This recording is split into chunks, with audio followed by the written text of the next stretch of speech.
Everyone. आज हम unit 4 theory of radiation के एमसीक्यूज को देखेंगे। वीडियो एंड तक जरूर देखिएगा। Velocity of a thermal radiation in vacuum. जो वैक्यूम होता है उसमें थर्मल रेडिएशन क्या होता है? Equal to that of light. Light के इक्वल होता है। Thermal radiation is that electromagnetic radiation जो फाउंड होता है विजिबल रीजन में।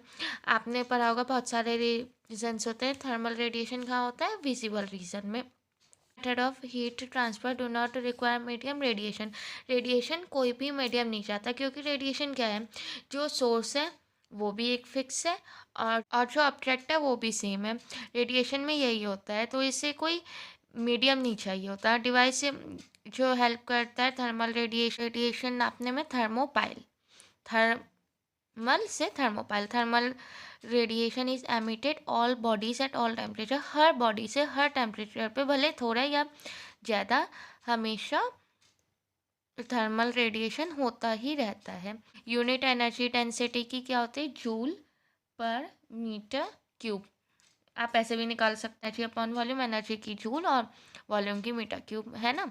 यूनिट ऑफ एमिसिविटी या फिर एमिसिव पावर की क्या होती है? जूल पर मीटर स्क्वायर सेकंड। जो एब्सॉर्प्टिव पावर होती है जी, उसकी क्या होती है? कोई भी यूनिट नहीं हो सकती है। Absorption power of a perfect body 1 या 100%। आपको जैसा भी ऑप्शन मिला आप वैसे करना है। ये तो 1 होगा या 100%। A hot body will radiate heat more rapidly if the surface is black and rough. आप सबको मालूम है कि जो भी हॉट बॉडी होती है उसमें रेडिएशन ब्लैक में सबसे ज़्यादा निकलता है, और अगर सरफेस रफ हो तब भी। किरचॉफ लॉ क्या होता है? E lambda upon A lambda equal to E lambda. Emissive power एक absorptive power. Statement good absorber are good emitter is called by Kirchhoff law. Kirchhoff law यही तो बोलता है कि डायरेक्टली प्रोपोर्शनल है एब्सॉर्बर और। According to Stefan Boltzmann law, rate to emissive of thermal energy by body depend on T⁴। जो भी Stephen bolts law होता है वो क्या बोलता है? एमिसिव पावर थर्मल एनर्जी की किसके बराबर होती है? T⁴। देखो, E एमिसिव पावर थर्मल की equal to sigma T⁴। Boltzmann law constant क्या बोलता है? E equal to sigma T⁴ minus T⁴। ये फाइनल वाला, ये इनिशियल वाला। Rate of emissive of thermal energy by the unit area of a black body is proportional to the 4th power of absolute temperature. ये क्या? Stefan law. ये देखो आप, ये सारे ऑलमोस्ट ये चारों क्वेश्चन एक से ही है। स्टीफन लॉ में क्या कह रहा है आप एक ये याद रख लो, तब भी आपसे हो जाएगा सारे, है ना। वैल्यू सोलर कांस्टेंट की क्या होती है? 2 कैलोरी पर सेंटीमीटर स्क्वायर मिनट। ऐसा यूनिट स्टीफन कांस्टेंट की क्या होती है? ये आप जो भी ऑप्शन होगा उसके अकॉर्डिंग करना, अपना ऑप्शन के हिसाब से करना।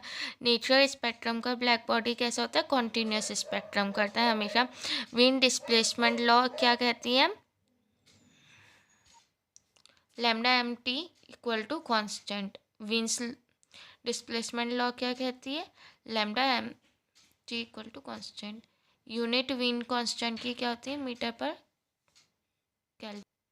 सरफेस टेम्परेचर सन का क्या होता है? 6 × 10⁻³ केल्विन के equal. Ultraviolet catastrophe is also called as Rayleigh-Jeans catastrophe. Planck oscillator behave as an oscillator. जो प्लैंक ऑसिलेटर होता है वो कब बिहेव करता है क्लासिकल ऑसिलेटर का? जब टेम्परेचर बहुत हाई हो और वेवलेंथ भी हाई हो। वेवलेंथ हाई का मीन्स क्या होगा? Low frequency.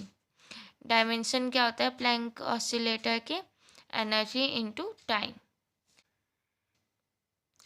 Win law is valid for. जो विन्स लॉ होता है वो हमेशा केवल स्मॉलर वेवलेंथ के लिए ही शो होता है। Rayleigh Jeans law hold for longer wavelength. ऐसे याद रखना है आपको। WS, जैसे WS वॉज होता है ना, W और S small wavelength. R L railing का हमेशा लॉन्गर के लिए। Distribution of energy in spectrum of a black body radiation can completely explain by planks law. Planck's law से जो है डिस्ट्रीब्यूशन एनर्जी का स्पेक्ट्रम ब्लैक बॉडी का रेडिएशन प्लैंक लॉ से फुल्ली एक्सप्लेन करता है। Planck law formula reduces to railing jeans formula for long wavelength. जो Planck formula होता है वो ही रेलिंग फार्मूला में रिड्यूस हो जाता है जब वो लॉन्ग वेवलेंथ आती है तब। Which energy distribution law is use to derive Stefan law? Planck's law. Planck's law help करता है हमें डिस्ट्रीब्यूशन लॉ होता है। Value of Wien constant. Wien's constant कैसे लिखते हैं? B is express by H C upon 5K। Wien displacement law किससे derive हुआ है? प्लैंक्स लॉ से।